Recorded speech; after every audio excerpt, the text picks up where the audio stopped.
The following is a Hoop Ball presentation.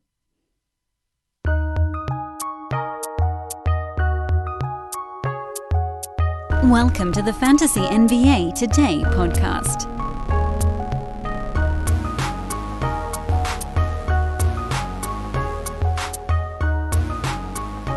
Well, we're really coming down the chute now. This is our penultimate Friday weekend edition of Fantasy NBA Today of this regular season. Remember, we do go 5 days a week throughout the entire offseason as well, but it's hard not to think about the countdown these days. It's Friday, May the 7th. This is Fantasy NBA Today, a hoop ball presentation. I'm your host, Dan Bespris. You can follow me on Twitter at Dan Bespris. I know. Needlessly complicated. I should have just gone with, I don't know. Play-by-play guys always do play-by-play and then their first name and the Twitter handle, but I always found that to be a little bit goofy. I don't know what I should have gone. My middle name is Walter. Maybe I should have gone with at Dan Walter. But I didn't. That's somebody else. If it exists, I'm at Dan Bespris. Or you can Google search Dan from Hoop Ball and just find me that way.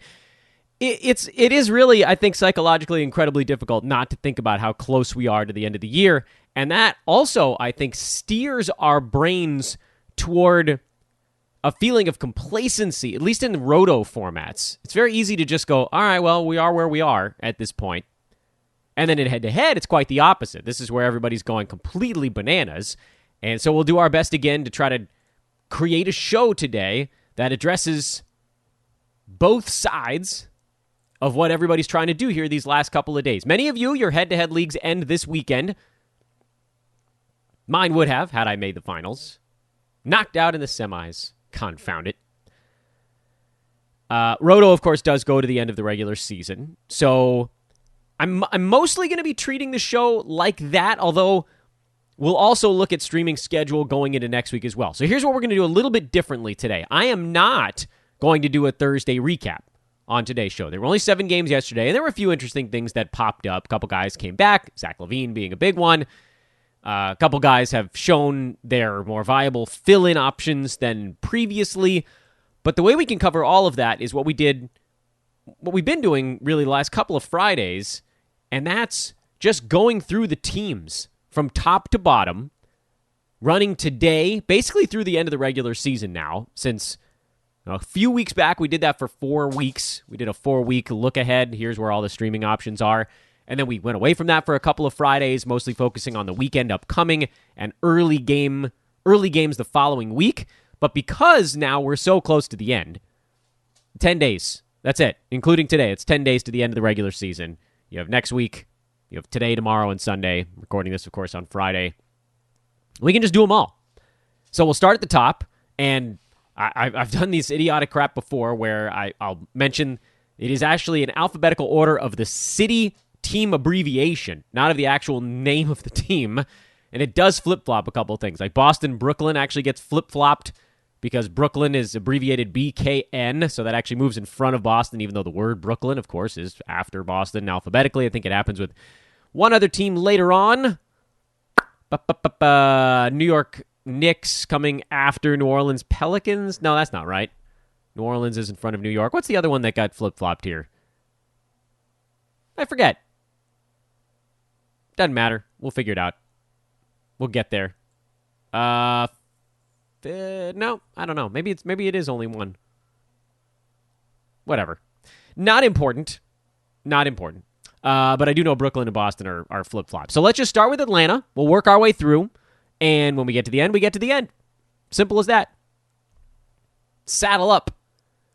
Atlanta does not play today, tomorrow, or Sunday. They are an abysmal team to be using the rest of the way. They have just 4 games over the final 10 days. And really their schedule next week, if you're looking at Hawks, they go Monday, Wednesday, Thursday, which is decent because next week you're sort of eliminating the long stream. So the Hawks actually do make sense as a head-to-head option for the first 4 days of next week. You cram 3 games into those first 4 days, then you pick up someone else who maybe has a back-to-back Friday, Saturday, and then another dude who might have a game on Sunday, although now looking over things again, there is no back-to-back. No teams go back-to-back Friday, Saturday. So at that point, you're maxing out at 5 games out of that particular roster slot, unless you're using a move Friday, Saturday, and Sunday, but that is not advisable because now you've used up all your moves for the week. From a roto standpoint, I like the way that Danilo Gallinari's been playing lately. Hawks are getting healthy, still missing a couple of guys that don't figure to have much of an impact here over the last 10 days. So Gallo, Bogdan, Trey, John Collins, Clint Capella, those guys are all in. If you wanted to stream Kevin Huerter for the 3 games in 4 nights, that would actually be fine. I have no problem with that. Let's go Boston. So we'll actually go in real alphabetical order here because it was bugging me that these things were lined up wrong. Boston's schedule actually isn't bad. They've got 6 games over these final 10 days. That's close to as good as it gets. You have, I think, 1 or 2 teams that has 7. Memphis, I know, still has quite a few games remaining. But 6 games, if you wanted to go long streamer style, would be totally fine. From a head-to-head standpoint, Boston's a little bit of a pain in the butt because Jaylen Brown could return at any moment. It sounds like Robert Williams, the Time Lord, might be out for a game or 2 here and there, which means Tristan Thompson has a little bit of a head-to-head streaming opportunity. Makes more sense from a roto standpoint because you could get him in and out of your lineup quickly if you needed to. So that's rebound attacking if you find out the Time Lord is out, so on and so forth. Evan Fournier, I think, is probably the only question mark on the Boston side, at least from a both sides standpoint. If any of those other wings is out, meaning if Jaylen Brown is out, if Jason Tatum has to miss any time, even really if Marcus Smart, but less so because his usage isn't as high. If those main 2 guys have to miss another ball game, and I think Jaylen Brown's actually been ruled out for tonight already, then Fournier makes a lot of sense, more so from roto, because when those guys are all healthy, meaning Brown and Tatum, then Fournier goes back to being more of a 4th fiddle, and it's been, at times, tough for him to sustain value there. That said, 6 games over 10 days, not a bad thing if you wanted to just trot him out there and hope for the best. They've got some back-to-backs. It's possible that they sit a guy. I doubt it unless they're actually hurt, because Boston's actually fighting to try to dodge the play-in. Brooklyn, what a mess. Brooklyn has really turned into a 2-horse team right now. KD and Kyrie. The passing hasn't been very good. The shot making generally pretty good, but anytime one of the 2 superstars goes cold and the ball movement isn't there, then you see what happens lately to them. They've lost 4 games in a row at the wrong time of year. James Harden sounds like he thinks he's going to be back before the end of the regular season, but it is not really affording him a ton of time to do so. They have 5 games the rest of the way. 1 tomorrow. They go Tuesday, Wednesday, and then the last 2 days of the regular season, Saturday, Sunday of next week, in games that, I don't know, it's not like they're going to fall into the play-in. I'm sure they'd prefer home court as long as possible, but by those 2 games at the end, they probably will have a pretty good idea where they're going to be in the standings. So what do we do with that? Well, you're not grabbing any big guys. Blake Griffin's been probably the closest if you wanted to have him for just the back-to-back. I don't think that I would venture much beyond that point. I mean, you could look at Brooklyn's results against Dallas on Thursday night. Griffin was pretty good. He played 27 minutes, had a double-double with 3 assists, a steal, and a couple 3-pointers. You could make a case to use Blake in roto, but head-to-head, Brooklyn's a tough sell right now, other than those back-to-backs, which you kind of have to mash them together. All right, we can keep chugging along here. Charlotte Hornets, they're also a little bit of a weird test case. They do have 6 games left the rest of the way, so that's not bad. But bodies are missing, and that also means that bodies can return. Devontae Graham is still out. Cody Martin is still out. PJ Washington came back in their last ball game, so he's not really a question mark anymore. I do think you can use Jalen McDaniels on this one. Let me make sure I'm getting there's a Jalen on this one. Who didn't have a particularly good game against Chicago, but I reckon he'll probably bounce back. Not a terrible schedule. He's a guy I think I'd use in both formats, head-to-head or roto.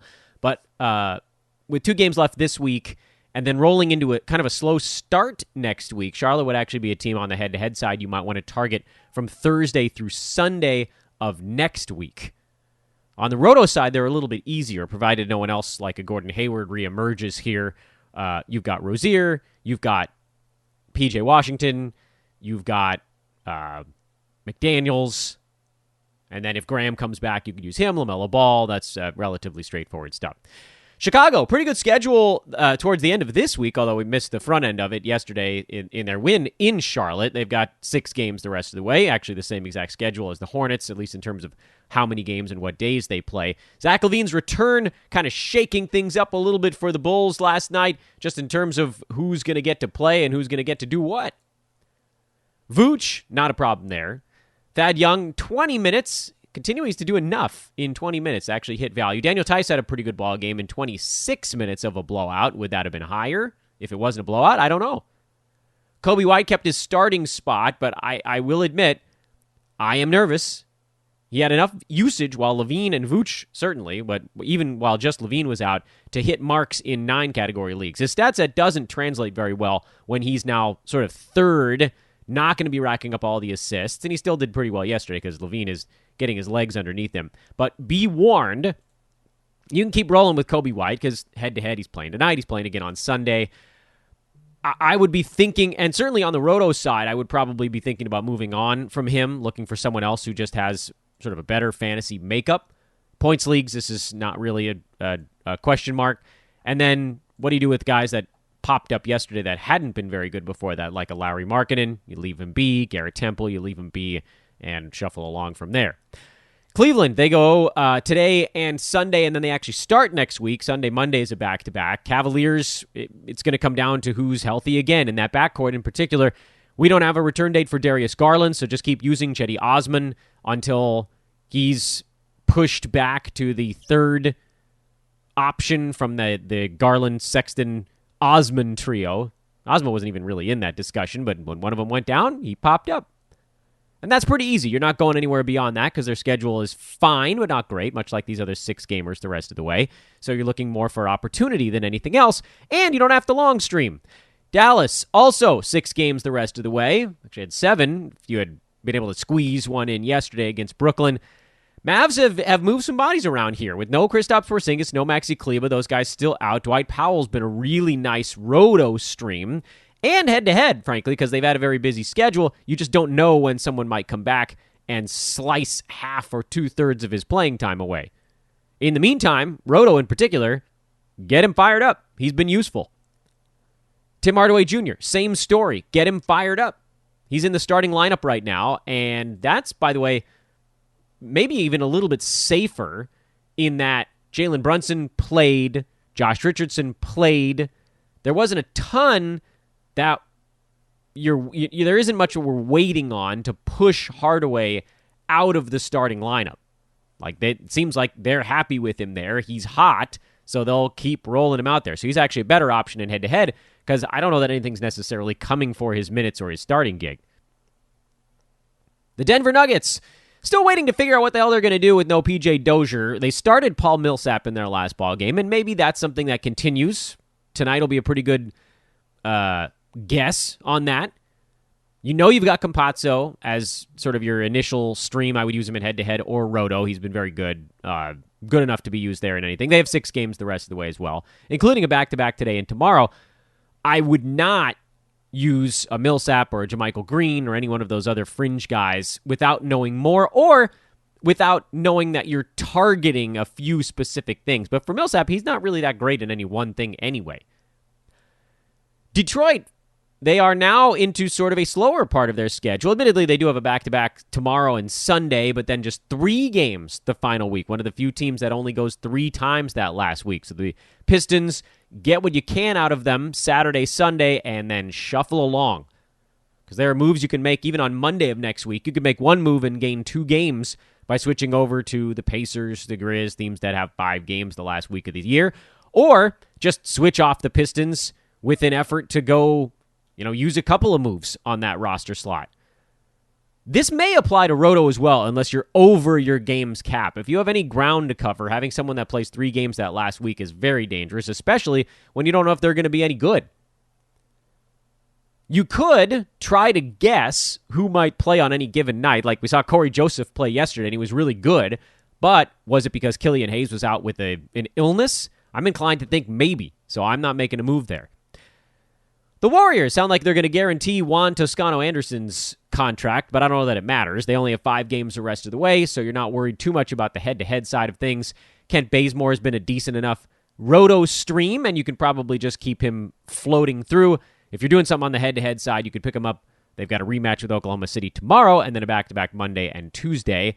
And that extends things as far as Bays, as far as Toscano Anderson, and so forth, just because you'd be getting 3 games in 4 nights, and then you'd be moving on Wednesday of next week.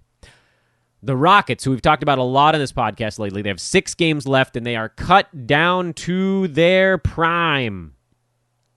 Cut down to their prime. What do you do? Well, Jae'Sean Tate suddenly got upgraded to questionable, so it's possible that he doesn't actually, I would say it's almost definite he doesn't actually have COVID. So what this probably means is that he's vaccinated, had an exposure, and now they're waiting to make sure that there's no breakthrough. Or the other possibility is that he had an exposure to someone that was maybe. And so now they're waiting on to find out if that other person actually had COVID.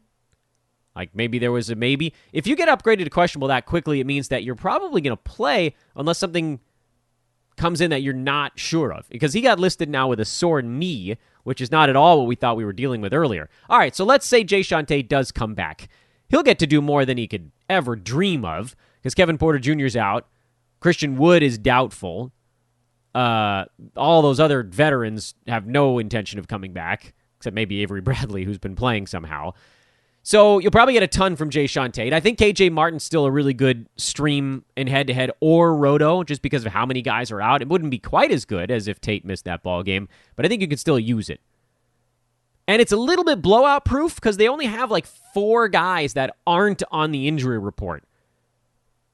So if they can get one of those questionable guys to play, they might have to play 5 guys for 48 minutes, which is a terrible idea, by the way. They may just want to forfeit one of these 2 games on the back-to-back, but I don't think they will. I think they'll find a way to get 6 or 7 guys suited up, and you take it from there. You can start any of those guys, exhausted though they may be. There's just no other option for fantasy stuff. So Houston's a pretty interesting one. Indiana's also interesting because they've got a 5-game week the last week, but they do only have 6 games left because they're only playing tomorrow to finish off this week. So Indy's a tough nut because you'd love to try to get a jump on things in head-to-head and grab a pacer, but that's pretty tough to do if you're locked in any kind of tight battle here in a head-to-head. Let's say your head-to-head is still going on. Let's say your head-to-head doesn't even go until next week, then that's not an option. And then on the roto side, who cares if they have 5 games next week? O'Shea Brissett's been trending down with Goga Batadze back, so those guys have basically canceled each other out. If Brogdon comes back, that puts one more guy on the radar but doesn't really take anyone off of it. So Indy's become much more of a roto-friendly team just in time for their schedule to get really good for head-to-head. I think your head-to-head streaming options for next week probably limited to like Doug McDermott. Because the roto guys have been the same pretty much for weeks now. Sabonis, McConnell, LeVert, Brogdon when he's healthy. That's about it. And then Brissett when everybody was out, but he's not anymore. By the way, in a 5-game week, you can probably still use O'Shea Brissett. Even if he's only playing 24 minutes a game, that's still 120 minutes for a week. That's pretty good. That's like 4 starter-level games. Clippers' schedule finally gets better on Sunday. They've had one of the worst playoff schedules for about 3 weeks now, but starting on Sunday, they have 5 games over 8 days. So, roto-wise, it doesn't change much for LA. They've got Kawhi back. You can look at their game against the Lakers yesterday. That was a blowout from very early on. Paul George, Kawhi Leonard, Ivica Zubac, those guys are your obvious roto-use dudes. Marcus Morris has been, I'd say, ever so slightly above the cut line for roto, but you also kind of need to be targeting threes, percentages, and like 5 rebounds a game, so not even really rebounds, but also not bad at rebounds. But those guys all slide into you could definitely use them for a long stretch if you want a game on Sunday, make a move to kind of get a jump on a 4-game week the following week, and they're also pretty safe. You know, Marcus Morris is a safe guy to have for a 4-game week. It's not going to be great. If Kawhi rests it all in there or PG rests it all in there, he becomes very good. And then Reggie Jackson and Rajon Rondo are the other guys you could maybe make a case for if their schedule was a little bit better. But it's not really, so yeah, I'll probably skip on that. Lakers are pretty weird. They actually had a pretty damn good schedule starting yesterday, except for the blowout. Now they've got 6 games the rest of the way, including a pair of back-to-backs that final week. In the meantime, the Lakers are a figure-it-out kind of club. Alex Caruso figures to have a really nice role as long as LeBron James is out. Same story for Kyle Kuzma, who stepped up again when Anthony Davis went down. I think I'm out on Andre Drummond, especially with Marc Gasol sort of inching towards playing a little bit again. AD's supposed to play tonight, by the way. He's considered probable. It sounds like he just knew the Lakers were going to get waxed and decided, screw it, I'll save up and play this Portland game. I think Caruso, I'd feel so much comfortable with him in a roto format because then you could just get away from it when LeBron comes back. He'll still be okay with Bron in there, but he's not going to be getting assists the way he is when LeBron is out. So Caruso, roto, maybe head-to-head, if only because perhaps you could squeeze him through there back-to-back on Tuesday, Wednesday, but it's a dicey play. Memphis, believe it or not, now actually has a relatively normal schedule if you look at all 10 remaining games. If you don't, and just look at next week, then they've got 5 and 7, including 4 and 5. And I don't think they're going to rest guys in there, which may be to their detriment, but they're desperately trying to make sure that they stay in the upper half of the play-in tournament, or, I mean, I think it'd be pretty surprising, but maybe get themselves out of it. They lost in Detroit. That's going to hurt. They've got Toronto Saturday, and then the 5 games next week. Memphis is annoying, but we do have to talk about what 5 games in 7 days would mean. First of all, it allows you to use more streaming options in other roster slots. You're good on Brandon Clark to stream. Desmond Bane is a streamer. Melton, of course, he's had his weird minute stuff, but he's a streamer. Dylan Brooks, Slow-Mo, Ja. JV's kind of the only guy on that team that's actually a roto-friendly player this year. Slow-Mo was for most of the season, but JJJ is kind of punching him in the mouth. And then Melton, I don't know. I mean, you have to use him in a 5-game week because we know what he can do. JJJ's probably only playing 4. Go 4 of their remaining 6 games, but it possibly sits out that last one against the Warriors if it doesn't matter. But I'll say probably 4. And he's good to go for roto in those 4 games. And actually probably good to go in head-to-head because he's been good enough when he's played. It's just, man, that's a tough argument to make for a 3-game week next week. Miami, 6 games left. They are relatively, I think we're pretty locked in on the Miami handicap at this point. Trevor Ariza is above the cut line in roto. Kendrick Nunn's been above the cut line in roto. Duncan Robinson has been sitting basically right on the streamer line in roto, sometimes a little bit above it, sometimes not quite, and that sort of is what makes you streamer friendly. I think any and all of these guys is worth using because 6 games the rest of the way. Their schedule just happens to be the best near the end of the regular season where they go 3 games their final 4 days, and you don't know if Jimmy Butler sits out one of those, then guys like Nunn, Ariza, etc., those guys all get a pretty good bump. Milwaukee, they got 5 games the final week, and I gotta think they're gonna rest somebody, but it's also possible they don't. There's more jockeying going on. I think the Bucks do want home court as much as possible. They have a chance to pass the Nets. I don't know if that matters much. That's the difference between the Celtics and probably the Heat in the first round. Bucks might prefer the Celtics, honestly. Heat are better at clogging the paint defensively, just better personnel to deal with Giannis, namely Bam Adebayo.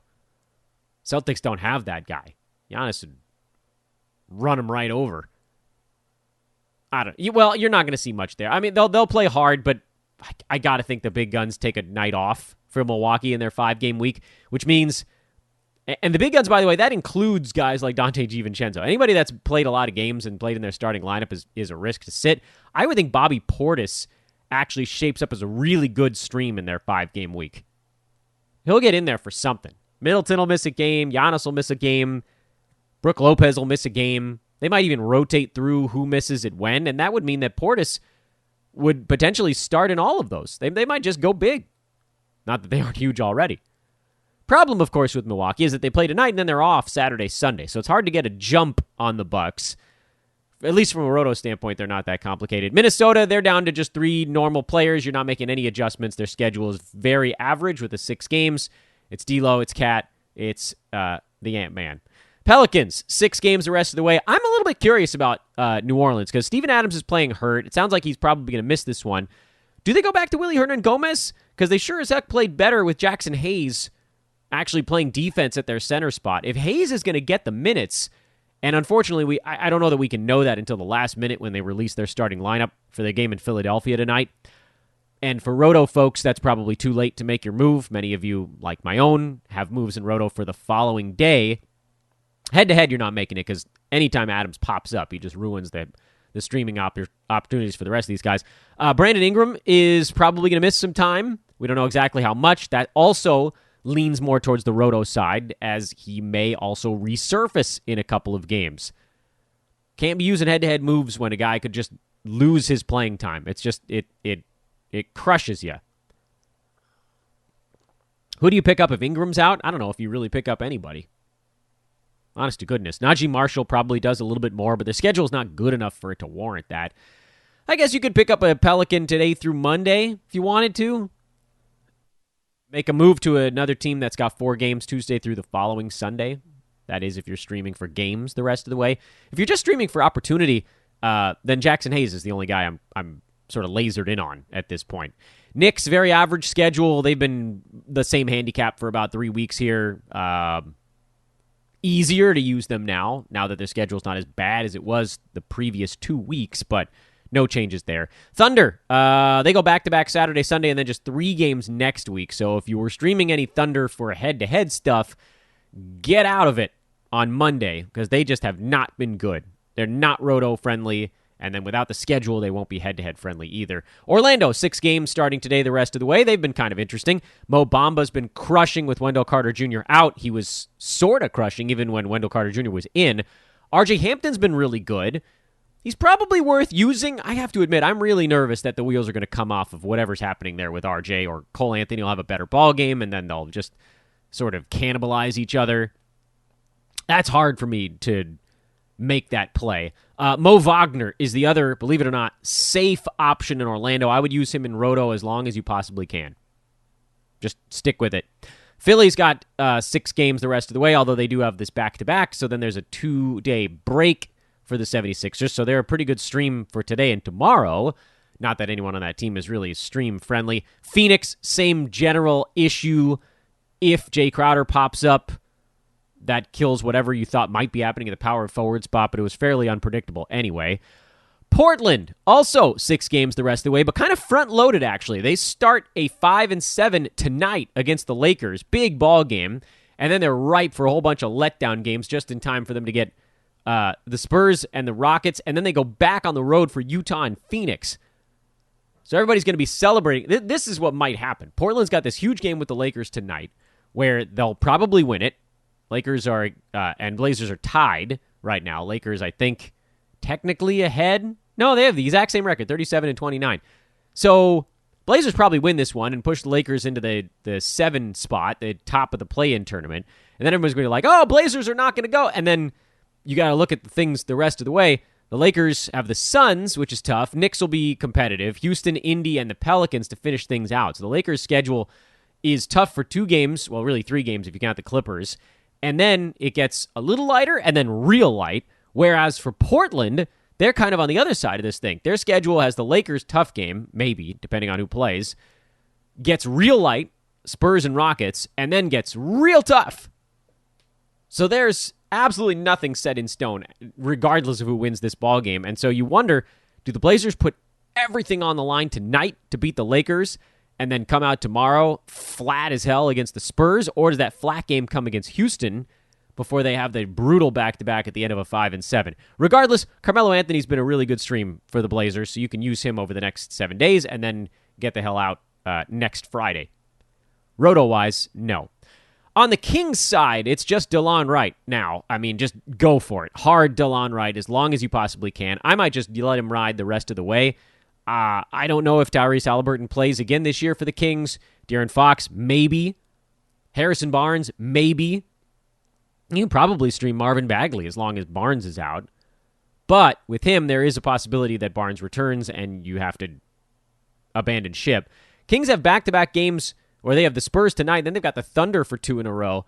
They're not going to make the play-in. it's not really in question. They're 2.5 games back of the Spurs, although, again, one of those games is with the Spurs, so they could get to within a game and a half of the play-in tournament. But believe it or not, they're still trying at 29-37. It's not mathematically done yet, but if they lose, it's a colossal game for Sacramento. If they lose to the Spurs, it's pretty much done. And then you might see changes as well. San Antonio has the busiest schedule the rest of the way. They are the winners right now in terms of who do you want to stream. Of course, you might see guys getting rested, but the Spurs have 7 games over the final 10 days of the NBA regular season, which for a team that is extraordinarily boring on the fantasy side, it does bring some other names into focus. Devin Vassell played 31 minutes. He's moved into that starting shooting guard spot with no Derek White. 7 games in 10 days? Yeah, you use that. Lonnie Walker, 21 minutes, 3-point specialist for the most part. 7 games in 10 days? Yeah, you use it. You do. Keldon Johnson, much as I dislike his fantasy game, 7 games in 10 days, you use it. There's no question. It's the magic of that. Roto's side, they're gross. Toronto's last stand, sadly, was not a stand at all. Well, it was. I mean, they put up a good fight, but they lost in overtime. So the Raptors are probably cooked. I would expect them to start resting more people as opposed to staggered rest. They're now 4 games back of the Wizards. They only have 5 games left on the docket. It's over. They've got Memphis tomorrow. I would expect a lot of Raptors starters. I don't think OG Anunoby's playing the rest of the way. You'll probably see Siakam start to sit down. Keep a very close watch on Toronto. Someone that we don't expect is going to surface for the Raptors with big-time fantasy value. Because like right now, Kem Birch is rolling along. Gary Trent Jr. just came back. He might play the rest of the way and be a monster in fantasy. Freddie VanVleet, I bet he starts to rest again. I don't know if Lowry plays again the rest of the year. Does Siakam play after maybe one more game, get mathematically eliminated first? What happens? A lot of these guys are terrible from a fantasy standpoint. Stanley Johnson's horrible. Malachi Flynn would leap into a monster role. DeAndre Bembry probably ends up in a decent role, though his free throw shooting sucks. But just be aware, and I don't know that it's going to happen in the game on Saturday. It probably happens before their game against the Clippers on Tuesday, but you're just going to hear everybody out for Toronto once they are mathematically taken off the burner. And with that in mind, you like as bad as Malachi Flynn has been the last couple of ball games, you might see him get dropped in a few spots because a lot of guys, a lot of teams really don't have the patience to put up with someone who's putting up goose eggs or clunkers, which he has for 3 games in a row. He does that again. You see him hit the waiver wire in a couple of spots, scoop him up. If Gary Trent hit the waiver wire in some spots, scoop him up. These guys are all about to leapfrog into monster fantasy value. Regardless of format, really. Because at some point, they're just going to have so much usage, it won't matter. Utah, super boring. They've got 6 games left, but nobody's really emerging there that matters. And then Washington now, their schedule just got a little bit softer again.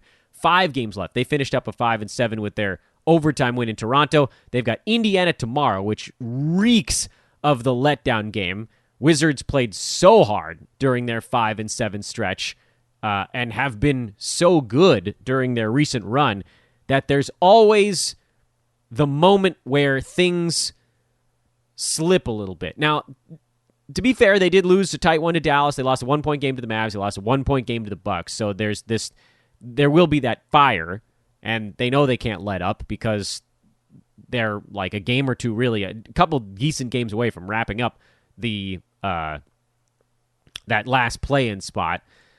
And they're a half game back of the Pacers and only a game and a half back of the Hornets of getting into the top half of that play-in bracket. And their game is against the Pacers on Saturday. So that one probably not the letdown. It's going to be in there somewhere, though. Be ready for it. From a fantasy standpoint, it's tough to trust many. I mean, head-to-head wise, you're not doing anything because they only have 5 games left, so that's not good. And there are no back-to-backs, so there's no good place to stream. Russ and Beal, yeah, of course, no doubt. And then I think you're just looking at specialists. You can pick up Bertans for 1 game in Roto if you need some threes. You can pick up Gafford if you want to try to catch some blocks, lightning in a bottle, and go from there. Whew. We did it faster this time. We did it faster. That was 30 teams in about 35 minutes today. Good for me. I feel better about that. One thing, a couple of strategic stuff that I want to talk about here before we put a lid on the podcast. The head-to-head, strategically, you're pretty much not going to have a full roster the last couple days of the regular season. You never will. So it's probably more important to use your roster moves earlier in the final week, if your league does go through that final week. The reason that that's true is you're going to see healthy and injured guys resting all the same those last couple of days. You might have an overload, so you'll want to pay close attention to the news, allowing you to get your guys in, try to flip guys in, flip guys out, someone not playing, someone is, that type of thing at the last minute. But it's almost impossible to guarantee that you get all of the games that you want on those last couple of days. So it's actually more important to load up on stream games earlier in that last week before the last 2 days, really, when everyone sits. Because every single team in the NBA plays on the final Sunday. It's a 15-game day, and you can bet your butt that like half of the guys on your fantasy roster are not going to play that day. So it's an overload. So you don't have to really worry about that day. It's sort of, that day just sort of is what it is. So you're really looking for the teams that play Monday through Saturday of next week. How many teams have 4 games Monday through Saturday? The answer is very few. It's basically the same answer to the question of how many teams have 5 games next week at all. So look for teams that have a front-loaded schedule finals week. Atlanta is a good team to pick up some guys on Monday. Indiana, of course, they have a 5-game week, so that's cool. You get 4 games those first 6 days, and then you just, you squat on those guys after that. Clippers are interesting because they go 3 times Tuesday through Friday, so you could pair them up with someone who plays on Monday. Memphis, 5-game week, and they're off Saturday. So you could actually have 4 games out of Memphis the first 5 days and then get off of that dude and get 2 more games. You could make one move next week and get a 6-game week. Because there are a handful of teams that go back-to-back Saturday, Sunday. Even ones that don't have 5-game weeks. Lakers, for instance, 4-game week, but they play the last 2 days. So front load your finals week because everyone's taking the last day off. And it gives you more opportunity. You make your moves. Hopefully you can pick up some guys this week that'll roll into a good schedule next week. And then use a bunch of your moves on Thursday or Friday of next week, probably Friday, to max out Friday, Saturday. And if you don't have any moves left on Sunday, it doesn't matter. You should be done using your moves by Friday or Saturday because everyone plays on Sunday. That's something to think about. On the Roto side, scheduling-wise, look at the games cap. Look at the games cap. It's possible that you might be accidentally falling behind. You might not even realize it because guys are resting. So use up your games cap. Look at the people in front of you. Look at the people behind you in the rankings, not in points, in the actual categories. Look at how far away you are. Not just from the team 1 in front of you, but from the teams 2, 3 slots in front and behind you, because there could be a big games gap that might actually be clouding the fact that you might actually be closer to the team 2 slots away from you. I actually had this happen to me in one league this year where there's a team in front of me, I think it's in rebounds, by like 100, but we're only separated by 7 or 8 games, so probably not catching them. But there's another team in front of me by like 220 in rebounds, but we're separated by 30 or 40 games, so I might catch them. So you might actually be attacking a category. You might end up attacking a category you didn't think you had a chance to because you're like, well, I'm never going to catch the person right in front of me. So look at the people in front of you and behind you and look at the game's gap. And I'm telling you, take the 10 minutes to look at every counting stat. I mean, the percentages ones are easy to look at. Look at every counting stat in your Roto League and go 3 people in front of you and 3 people behind you. And try to figure out, if everything stayed as it was, what's the movement there? Then, the next step in Roto, look at the teams that are chasing you and the teams you're chasing and see who they're close to in different categories. You might be able to see if they're about to move up or down in something and adjust your strategy accordingly as well. And the way you do that is really by using your roster slots more efficiently. If you're down, like I was talking about, if you're down to someone in rebounds, bench a guard who only averages 2.5 rebounds a game for your team, even if they're good at something else. And instead, go pick up someone who's like guard forward eligible, but is really more of a forward. Who's a good example of this, of someone that's probably floating around on waiver wires right now? Who's someone who's guard forward eligible that maybe is a little bit more of a forward than a guard? Tory Craig. Okay, perfect one. He's guard forward eligible, meaning you could probably throw him into your shooting guard spot or just your guard spot if you have one of those. And dude has been averaging more like 5-6 rebounds a game instead of your point guard, who you might have thrown in there, that was averaging 2.5. Get the extra 3 rebounds that day, even if you surrender assists or scoring or whatever it happens to be. So use your slots efficiently and outgame the competition.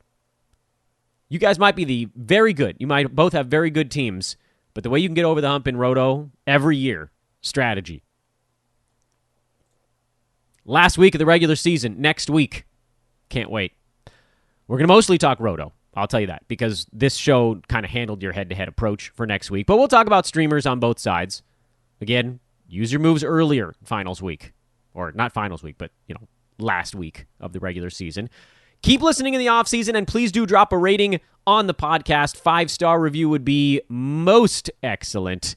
If you want to write something nice, cool. If not, that's fine. Whatever. The 5 stars is really what goes a long way. And the subscribe button. Please do make sure that if you've been listening to the show, you've been doing it by hitting subscribe.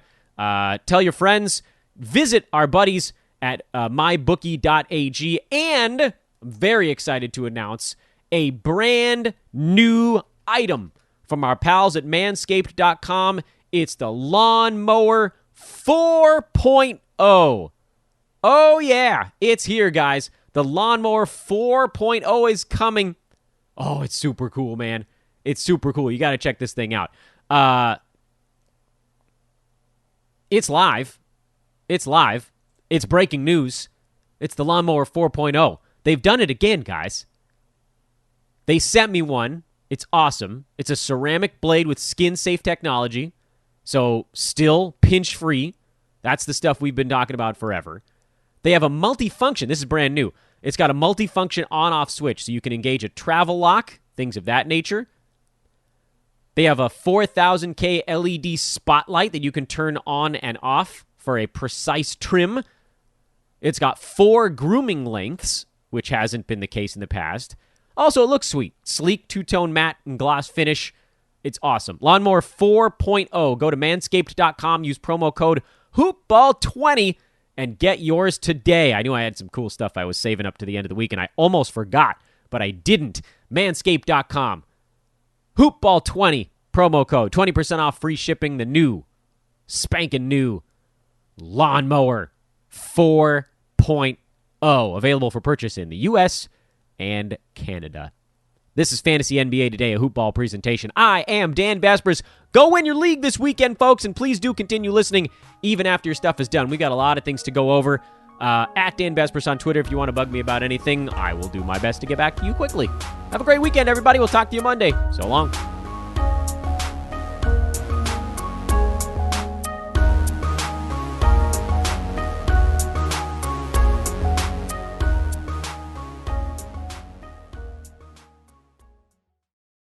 This has been a Hoop Ball presentation.